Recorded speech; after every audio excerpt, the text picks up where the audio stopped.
सुबह तैबा में हुई बटता है बाड़ा नूर का, सदका लेने नूर का आया है तारा नूर का।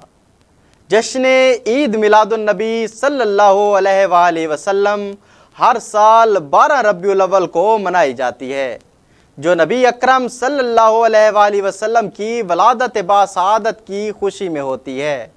ये दिन मुसलमानों के लिए खुशी और रूहानियत का हामिल होता है, क्योंकि नबी करीम सल्लल्लाहु अलैहि वसल्लम की आमद ने आलम में रोशनी और हिदायत के दरिया बहा दिए।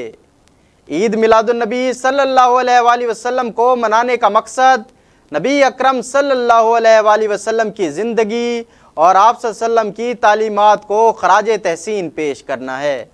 ये दिन मुसलमानों को आप सल्लल्लाहु के पैगाम अमन, मोहब्बत और इंसानियत की अहमियत की याद दिलाता है।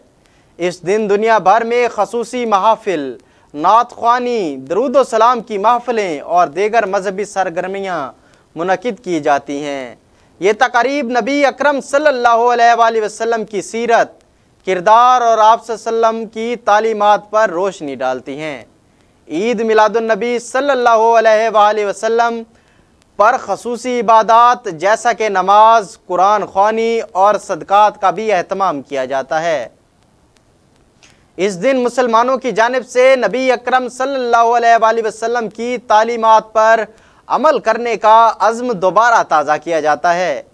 जश्न ईद मिलादुन नबी सल्लल्लाहु अलैहि वसल्लम नबी अकरम सल्लल्लाहु अलैहि वसल्लम की आमद की खुशी मनाने का दिन है, और इस दिन को मनाने का मकसद आप सल्लल्लाहु अलैहि वसल्लम की सीरत और तालीमात को अपने दिलों और ज़िंदगियों में ज़िंदा रखना है।